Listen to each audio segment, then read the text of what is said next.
Ndagusuje kandi ndakwifuriza ibihe byiza aho uri hose, ukaba ukomeje kudutega amatwi, ukaba ukomeje kudukurikira gatanu kuri gatanu mu makuru ndetse n'ibiganiro bitandukanye dukomeza kugenda tukugezaho nk'uko bisanzwe. Ni kuri M24/7 TV, niba uri mu Rwanda mu ntara zose uko ari enye, niba uri hanze y'igihugu cy'u Rwanda mu karere k'ibiyaga bigari, akarere ka Afurika y'Uburasirazuba, ndakwifuriza gukomeza kurama, ndakwifuriza gukomeza kugira ibihe byiza.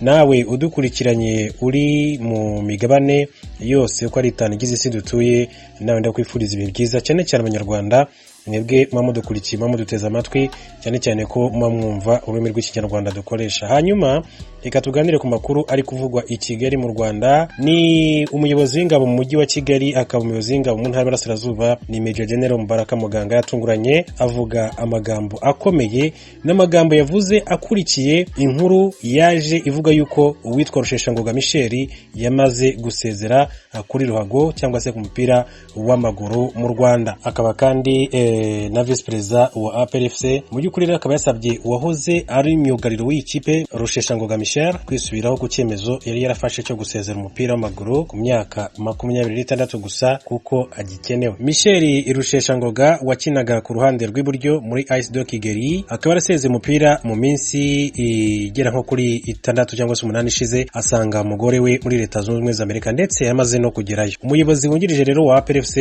yakiniye akayihesha ibikombe bigera kuri 5 bya shampiyona na 2 by'amahoro. Major General Mubaraka Muganga yavuze ko mu gihe cyose uyu mukinyi yamaze muri ikipe y'ingabo yerekanye ko afite impano yihariye. Yagize ati Michel Rusheshangoga ni umukinyi w'umunyarwanda ufite impano idasanzwe, ati twamumenye ari mu Isonga FC, tumuzana muri APRFC ngo adufashe igihe twatangiraga politike nshya yo gukinisha abana b'abanyarwanda muri 2012 kuko twabonaga ko bashoboye. Ni umwe mu bakinyi biyerekanye ndetse afasha n'ikipe kwitwara neza mu gihe cyose twari kumwe.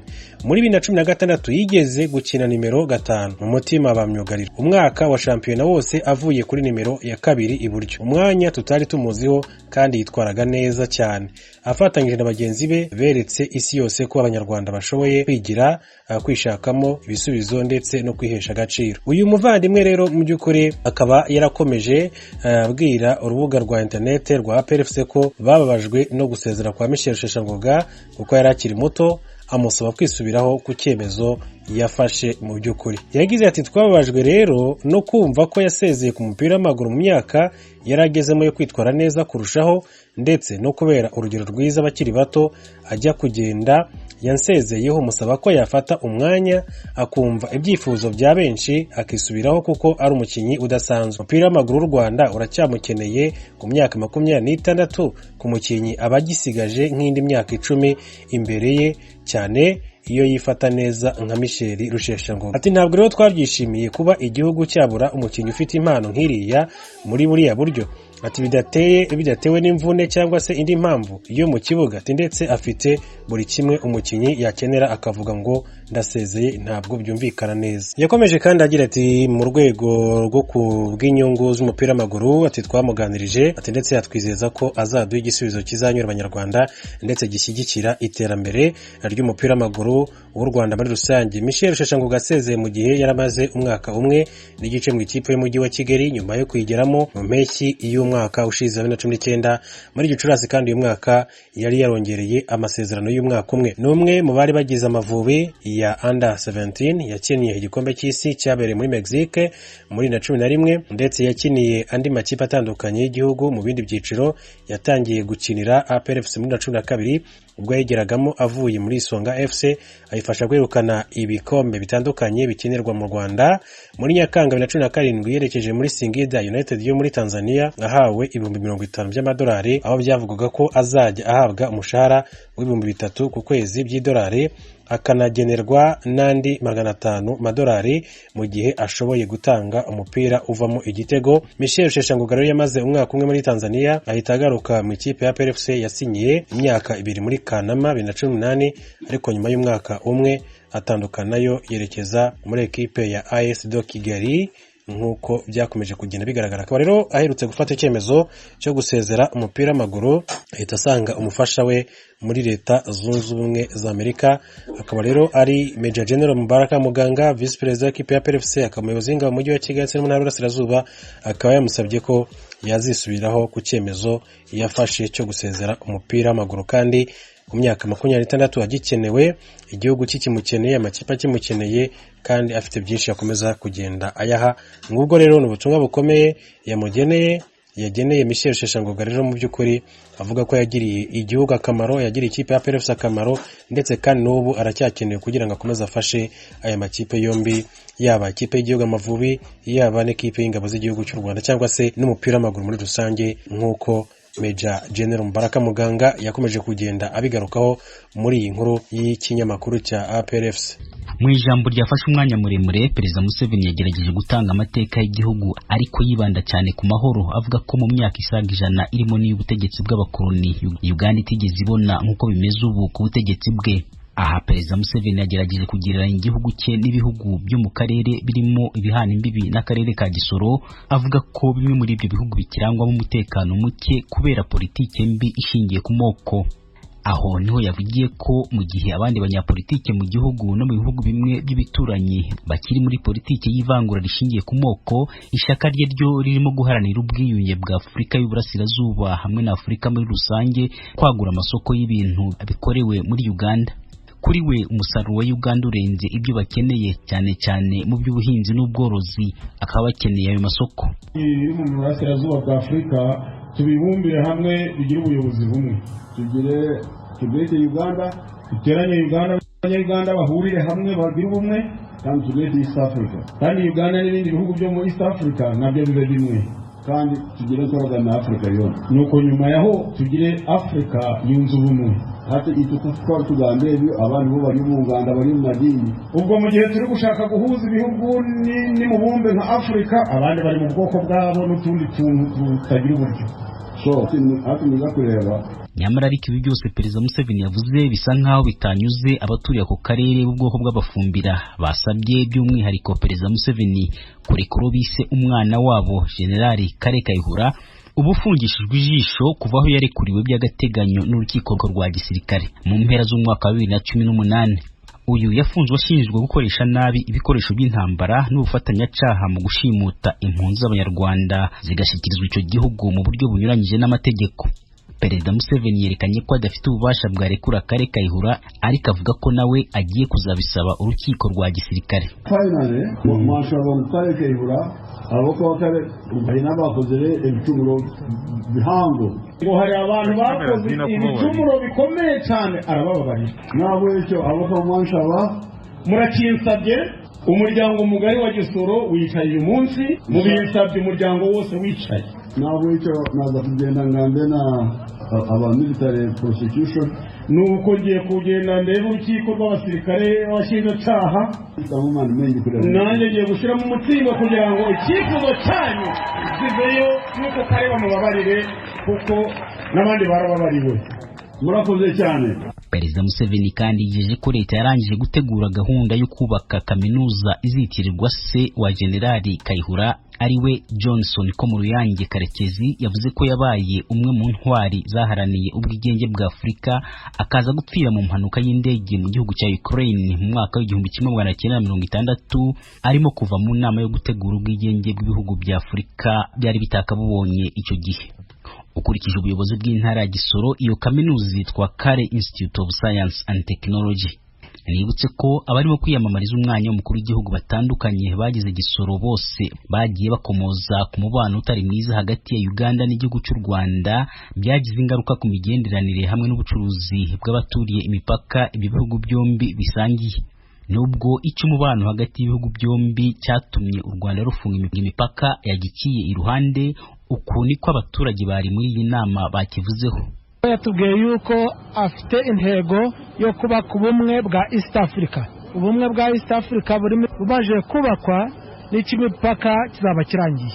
Icyo umupaka nta kivuze, uretse ko tubyizeye ko aka karuni gashira umupaka nago gurugururwa business zigatambura neza, kuko nzi yuko umubano gwa Uganda na Rwanda bidahambaye byo kugira ngo ubucuruzi bwakomeza budindibiriye. Kifujije yuko umupaka arigo yanakavuzeho cyane kubera nkatwe tuwuturiye abacuruzi byaradindibiye ntabakikora neza, abantu ntabakibona ku gashiringi, n'ukwezi udushimbo ubundi waradutsendekaga ku kagaru katujana mu Rwanda, ubu nuko turiraho igikopu kiri ku 5,250 carabaga 3,500. Bamwe banasabye Perezida Museveni kuvugana na mugenzi we w'u Rwanda Paul Kagame kugira ngo arekure abaturage ba Uganda bafungiwe mu Rwanda. Amatora y'umukuru w'igihugu muri Uganda azaba ku itariki ya 14 z'uku kwezi. Ignatius Bahizi, Ijwi ry'Amerika, Uganda.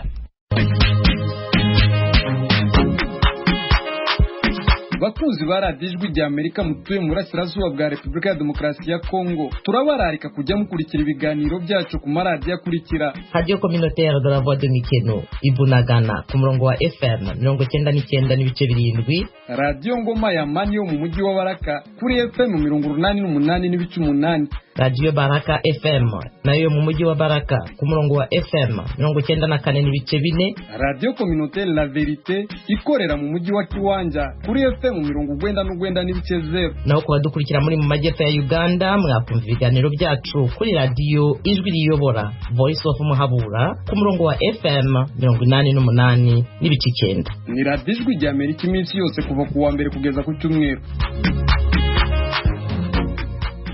Sentare yasubiriye yahoze ari mpuzamakungu mpanavyaha yari yashiriweho u Rwanda yase ubusabe bwa Simeon Shamihigo ngo kugabanirizwa igipfungo no gufungurwa imbere y'igihe kigera ku myaka 40 yari yarakatiwe yagirizwa jenoside yakorewe abatutsi.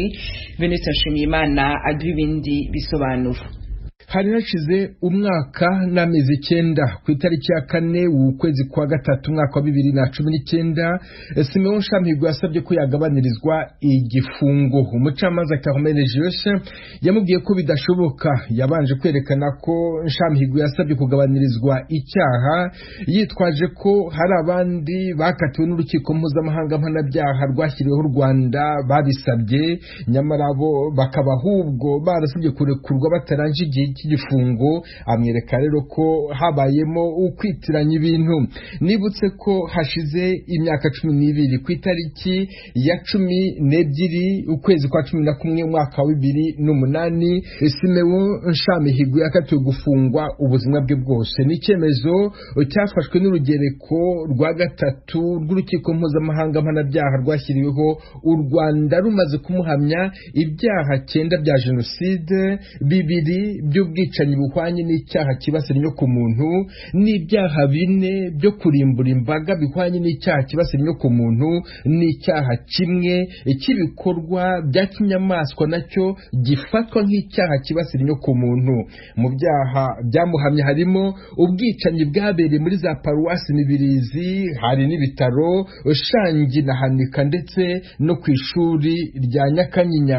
Umucamanza Carmel Ejeusi yibukije ko Shamihigo atararangiza 2/3 by'imyaka 40 yakatiwe bizuzura mu kwezi kwa mbere umwaka wa 2028, bityo avuga ko igihe cyo kugabanirizwa igifungo cyangwa gufungurwa igihe kitageze urukiko rutabisuzuma. Yongeraho ko nta kintu kidasanzwe cyabaye kuri Shamihigo cyatuma urukiko rufata umwanzuro wo kumurekura atarangije igihano. Simeon Shamihigo yoherejwe mu gihugu cya Benin ku itariki ya 30 z'ukwezi kwa gatatu umwaka wa 2012 nyuma y'imyaka 7 ahafungiye. Icyo gihugu cyandikiye urukiko mpuzamahanga kivuga ko Shamihigo adashobora gufungurwa atararangiza igihano cyangwa ngo agabanirizwe igihano hakurikijwe amategeko igihugu kigenderaho. Nibutse ko ingingo ya 3 y'amasezerano hagati y'umuryango w'abibumbye na leta ya Benin avuga ko mu gushyira mu bikorwa umwanzuro w'urukiko ubutegetsi bw'igihugu uwakatiwe afungiyemo buba bugomba kubahiriza irangizwa ry'igifungo uko cyatanzwe.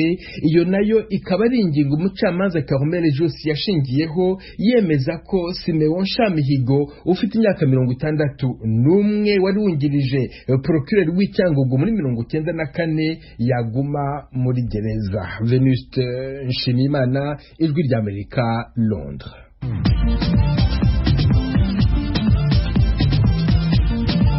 Ijwi ry'Amerika.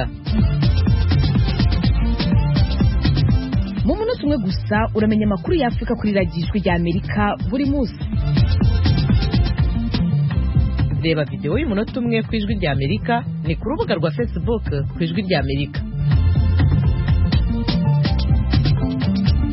Video y'umunota umwe gusa, inkuru nyamukuru kuri Afurika.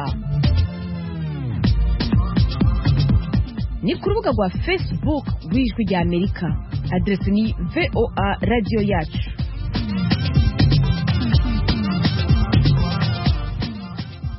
Ijwi ry'Amerika, Washington DC, mu Kirundi no mu Kinyarwanda. Turacari ku makuru y'akarere k'ibiyaga bigari. Mu gihugu cy'u Rwanda, bamwe mu banyagihugu bakomeje kugaragaza ko imirwi y'ubudehe baherutse gushigwamwo batayishimiye kuko itajanye n'amikoro yabo. Ku ruhande rw'ubushikiranganje bw'ubutegetsi bw'igihugu bo basobanura ko umunyagihugu atashimye umurwi yashizemo akwiye gusobanura ikibazo ciwe mu nama y'abanyagihugu, vyanse akakijana ku rwego rw'akagari. Inkuru ya mugenzi wacu Asumta Kaboyi. Ibyiciro by'ubudehe bishya byagizwe 5 aho kuba 4 nk'ibyari bisanzwe. Muri ibi bishya umuntu ufite amikoro menshi ahabwa inyuguti ya A, kugera ku bakeneye ubufasha bwa leta bahabwa inyuguti ya E. Icyiciro cya A kirimo urugo rwinjiza amafaranga arenze 600 ku kwezi cyangwa ubutaka burenga hegitari 10 mu cyaro na hegitari 1 mu mujyi. Icyiciro cya B kirimo ingo zinjiza amafaranga hagati ya 65 kugeza ku 600 buri kwezi cyangwa ubutaka guhera kuri hegitari 1 kugera kuri hegitari 10 mu cyaro na metero kare 300 kugera kuri hegitari 1 mu mujyi. Icyiciro cya gatatu C kirimo ingo zinjiza buri kwezi amafaranga kuva ku 45 kugeza ku 65, naho icyiciro cya D kikabarirwa